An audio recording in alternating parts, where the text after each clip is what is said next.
tout porte à croire que le président Ouattara prendrait un autre mandat. Parce que dans les grandes cérémonies politiques, les meetings se passent en ce moment sur toute l'étendue du territoire. Tous les week-ends, il y a des rassemblements qui demandent au président Ouattara d'accepter d'être le candidat du RHDP, société civile. Écoutez, moi j'estime que le président Ouattara, il a là l'opportunité de rentrer un peu dans l'histoire. Pourquoi un peu? Oui, un peu dans l'histoire parce que, écoutez, tout son parcours, pendant ces 15 années, même son accession à la magistrature suprême a été entachée par la rébellion. Je le dis, c'est attesté, je l'ai écrit dans des livres. La façon dont M. Ouattara arrive, l'histoire retiendra que c'est la rébellion qui a mouillé le maillot, finalement, pour qu'il accède au pouvoir. Et même dans le sang. Donc, difficile de se détacher. Aujourd'hui, vous pensez que la guerre entre le pouvoir actuel et M. Guillaume Soro, c'est anodin? C'est parce que le rôle joué par Guillaume Soro n'est pas honorifique pour quelqu'un qui vient de la communauté internationale, qui est un internationaliste, qui est un grand banquier du monde reconnu comme tel. Donc, dans son parcours, c'est une tâche. Moi, je fais une lecture plate. Ne m'en voulez pas, c'est un intellectuel qui parle. J'analyse les situations froidement. Il faut qu'on accepte que je fasse cette analyse-là, parce que sinon, c'est me tuer en refusant que je la fasse. Que cela vous fasse mal, je suis désolé, mais je suis obligé de la faire. Vous n'êtes pas pour un prochain mandat? Non. Donc, pour moi, après, avec la CAN, c'est comme si tous les Ivoiriens l'ont, d'une façon ou d'une autre, adoubé. Parce que finalement, ce qu'on ne sait pas, ce qu'on ne dit pas, c'est que M. Ouattara, finalement, les 3 coupes d'Afrique que nous avons remportées, il a été au cœur. C'est comme si c'est lui qui nous les avait apportées. Il était Premier ministre lors de la première CAN. La première coupe que nous avons remportée. Le Premier ministre, c'est lui qui était aux affaires, puisque le président Oufouette était un peu fatigué à cette époque. En 2015, il prend la deuxième coupe d'Afrique. La première, c'était en 92, autant pour moi. Donc la deuxième, en 2015, c'est lui. Une partie même du pays est en exil, nous tous on n'est pas là. M. Ouattara a tenu, il a organisé, il a remporté. Il n'a pas organisé, mais il a participé, il a remporté. Bravo. Et la dernière, mais la plus belle CAN du monde. Je ne serai pas rabat-joie. En tant qu'Ivoirien, je vais m'enorgueillir parce que c'est notre argent qui a payé cette CAN-là.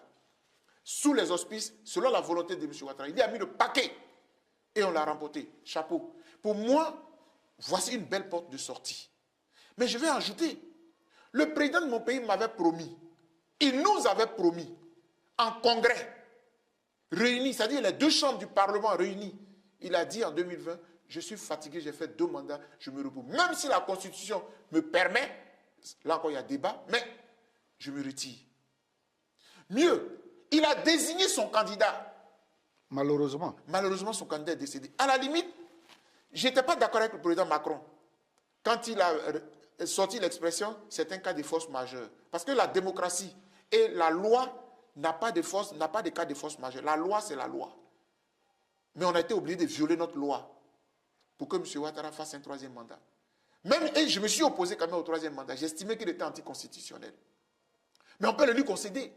Parce que de bonne foi, il avait désigné son successeur. Mais aujourd'hui, quel est l'argument qu'il a?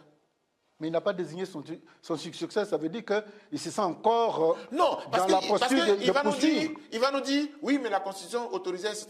Oui, mais dans ce cas, c'est le même Ouattara qui avait dit, si eux, ils sont candidats, j'ai décidé de me retirer. Mais s'ils sont candidats, alors ils seraient candidats. Mais eux, ils ne sont plus là. Non seulement Bédié est décédé, que Dieu ait son âme, et M. Gbagbo, ils ont tout fait pour que Gbagbo aussi soit désigné. Pour le soustraire. Bon, non, même s'il est soustrait, son parti l'a désigné comme un candidat. Oui, mais il ne va pas être candidat en 2020 là. Il était soustrait, nous on a soutenu sa candidature, mais c'est allé où? Donc moi je pense qu'il faut être réaliste aussi, parce que la politique, c'est aussi être réaliste. Les faits sont... Si vous voulez qu'on fasse encore la guerre, ben dites-le nous. Mais si vous ne voulez pas qu'on fasse la guerre, soyons réalistes. M. Ouattara a fait 3 mandats, avec ou sans notre avis, sans notre volonté. Pour moi, c'est de trop. Là, c'est bon.